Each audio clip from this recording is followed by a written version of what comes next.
Lock. Well, today is the 24th annual World No Tobacco Day, sponsored by the World Health Organization to raise awareness of the devastating effects of smoking. But a full-page ad in this morning's New York Times challenges the Global Health Organization to get behind a controversial new product known as the e-cig.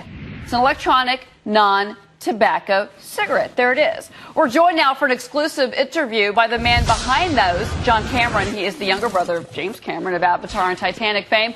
And, of course, by our media reporter, Dennis Neal, who's been following the story very closely. And, Dennis, I want to start with you on this because the FDA they've talked about that they're not so sure about these e-cigs, but they're not really making a move yet on them. So FDA, what's going on? You would think from the onset, why is the FDA saying we'll take any safer alternative? And cigarettes have 4,000 chemicals and 80 carcinogens, and e-cigs have 4 ingredients, no carcinogens, and only nicotine. Why don't we just open up? But instead, they tried to regulate its direct delivery system, lost that battle in court. They tried to ban shipments of it. They tried to block makers from making any quit smoking claims. They've been very kind of tough. Now they want to apply cigarette rules to e-cigs, even though e-cigs have no tobacco and no smoke involved at all. And so for our guest John Cameron, who he ends up trying it 6 months ago for the first time. He was a pack a day smoker for 10 years. He tries it, and he has not gone back to a cancer stick ever since. So John Cameron, this must be frustrating for you, given that you feel like you found a safer alternative, and yet you're having such a hard time. There's 46 million smokers in the U.S., and I think e-cigs have maybe several 100,000 users.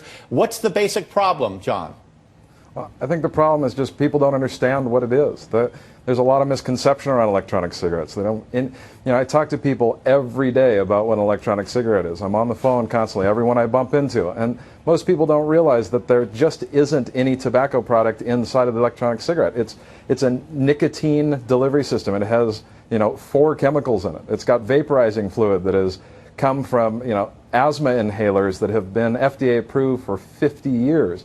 We have lots of data on what's inside an electronic cigarette. And I think the thing I confront most is just misconception about what it is. It boils down to a battery and some vaporizing fluid. Yeah, so your ad in the New York Times today, very carefully lawyered, very obtuse, hard to get what you're really saying. You're supporting the WHO, even the WHO, even as you're saying you guys should study this. I mean, what you're basically saying between the lines of this ad, John, is that the FDA and the WHO, they don't get it. They're not embracing it, and they should be. Isn't that what you're saying?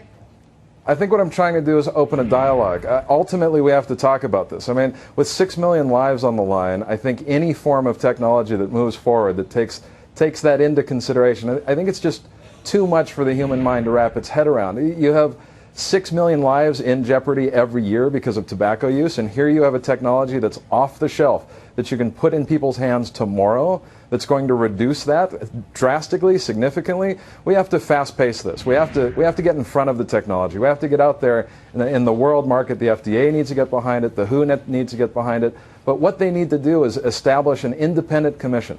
I think we've learned a lot from tobacco smoke, and what we've learned is that science done by the industry that's promoting their technology isn't the best science.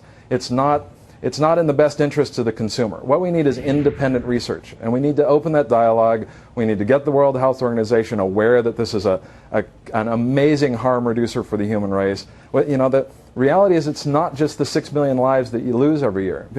50% of those lives are cut down in the prime of their life. We're talking about another 2.7 million lives that live with the illness for the remainder of their lives. And we're talking about nearly 9 million people that we can save yearly. This is, the graphic need for this technology has kind of been put on the back burner. But John, if what happened with big tobacco is any indication of where this is all going to go, it's going to end up in the court system. Dennis is sitting next to an attorney herself, Kimberly Guilfoyle. That's where I think this is going to end up, especially with the FDA's involvement. Well, I think so, and I think we know one thing: the FDA rarely moves quickly, especially even in the face of overwhelming evidence of a good idea or a great drug. And you're seeing that happen here, and this is something that can be life-saving. This is probably going to go by the way of the courts, and then it will have its day in court and then prevail, is my prediction. But the sad fact of the matter is, in terms of lives lost in the interim, people who could be helped by it while there's such a delay. Because nicotine is still a drug at the end of the day. Without the smoke, fine. But John Cameron, I think one thing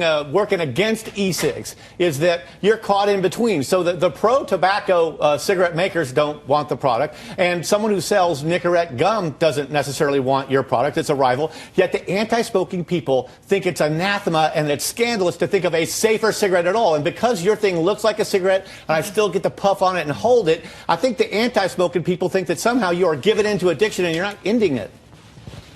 Well, look, addiction is serious business. And being a pack-a-day smoker for 10 years, I know how hard it is to quit. I tried everything. I tried patches, I tried gum, and the reality is that the moment I picked up an electronic cigarette, I haven't smoked for 6 months.